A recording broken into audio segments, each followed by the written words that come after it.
গানের বুলবুল আর দ্রোহ সাম্য প্রেমের কবি কাজী নজরুল ইসলামের ১২৫তম জন্মজয়ন্তী আজ।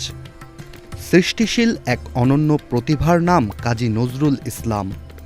বাংলা সাহিত্যে বিদ্রোহী কবি হিসেবে পরিচিত হলেও তিনি ছিলেন একাধারে সঙ্গীতজ্ঞ, ঔপন্যাসিক, গল্পকার, নাট্যকার, প্রাবন্ধিক, সাংবাদিক, চলচ্চিত্রকার, গায়ক ও অভিনেতা।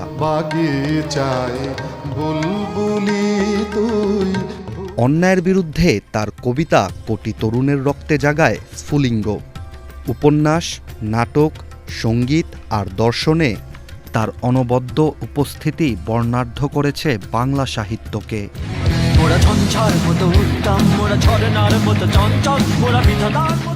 নজরুল ছিলেন অসাম্প্রদায়িক চেতনার পথিকৃত লেখক।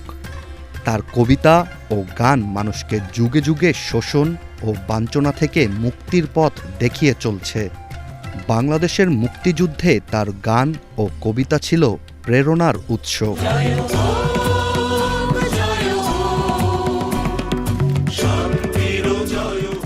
১৩০৬ বঙ্গাব্দের ১১ জ্যৈষ্ঠ খরতাপের মধ্যেই ঝড়ের বেশে ক্ষণজন্মা এই প্রতিভার জন্ম অবিভক্ত ভারতের পশ্চিমবঙ্গের বর্ধমান জেলার আসানসোলের চুরুলিয়া গ্রামে।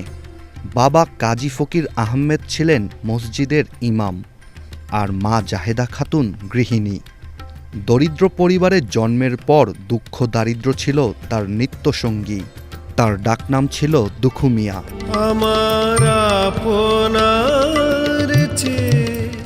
শৈশবেই বাবাকে হারিয়ে জীবিকার তাগিদে কখনো হয়েছেন লেটোদলের বাদক, কখনো রেলগার্ডের খানসামা, কখনো আবার রুটির দোকানের শ্রমিক।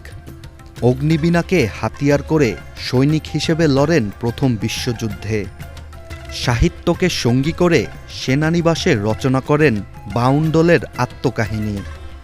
এরপর থেকেই মানুষের হৃদয়ে আঁচড় কাটে তার তেজস্বী লেখনী। ব্রিটিশ বিরোধী আন্দোলনে নেমেছেন পথে, শাসকের রোষানলে পড়েছেন, হয়েছেন কারারুদ্ধ। আর এই সময়গুলোতেই তিনি কালি ও কলমে স্ফুলিঙ্গ ছড়িয়েছেন সাহিত্য সাধনায়। শুধু সাহিত্য নয়, ৩,০০০-এর অধিক গানের রচয়িতা নজরুল। আসানসোলের রুটি বানানো ছেলেটি নিজেই একটা প্রতিষ্ঠান। কয়েকটি চলচ্চিত্রের সুরকার ও সঙ্গীত পরিচালকও ছিলেন তিনি। এছাড়া নজরুল ধূপছায়া নামে একটি চলচ্চিত্র পরিচালনার পাশাপাশি করেছেন অভিনয়ও।